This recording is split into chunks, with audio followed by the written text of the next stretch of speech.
So I just want to remind us, first of all, somatics or embodied transformation loves repetition because repetition is one of the ways that we change, right? We embody new practices or new schemas through repetition over time is one of the ways that that happens. Not the only way, but one of the ways.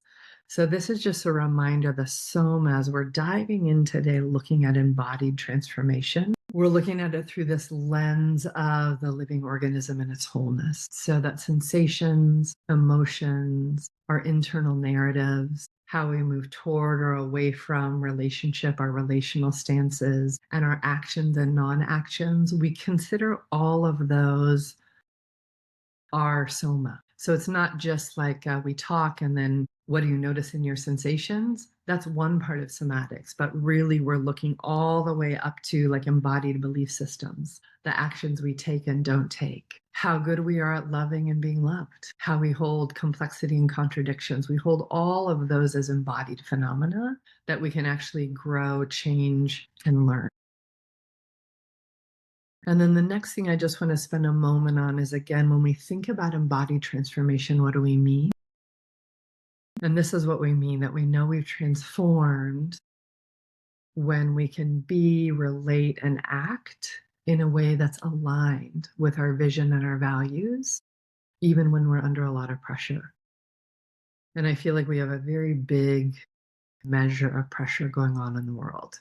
Everything from the climate. When I look 2 generations ahead, I'm like, oh man, will I be saying I did my part? Because it's intense what's coming unless we change fairly quickly. When I look from the US perspective at what's happening inside of our government, it's a very different moment. There's a lot of pressures. COVID, I really all the loss we have collectively dealt with over these last 5 years. So we have a lot of pressures to go, how am I doing? How am I being? How am I acting? And again, once we start looking at collective transformation, we just say we. How are we doing? How are we being? How are we acting? When we look at transformation, whether it's individual, collective, or social, and I'll go back to that image in a minute, really the first thing we spend time exploring is what are we longing for?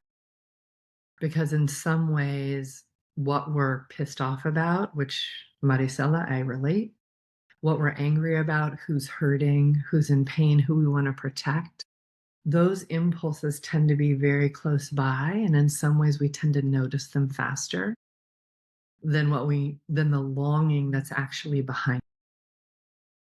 And whether, again, it's personal change, collective and group change, or social change, we need to find the longing and start to craft visions of what we're moving toward. And you all know this. If a client comes to you and what they say is, I need to stop doing this thing, you know we'll only get so far. Because stopping doing something doesn't actually tell us who we're going to be instead of that thing, or what we're longing for on the other side or underneath or behind that thing. So, Beatrice, that's beautiful. Your longing has a quality of embracing. That's beautiful. So whether we call it a vision or whether we call it a declaration, which are our words, with an individual, we might say, okay, tell me about who you want to be, the quality of relationships you want to be in, what actions you want to be able to take in a year from now. That's different than what you can do today. Who is it you're wanting to become? Yeah.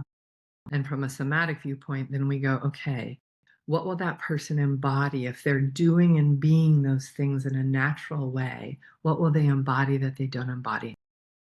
That's our work. Does that make sense?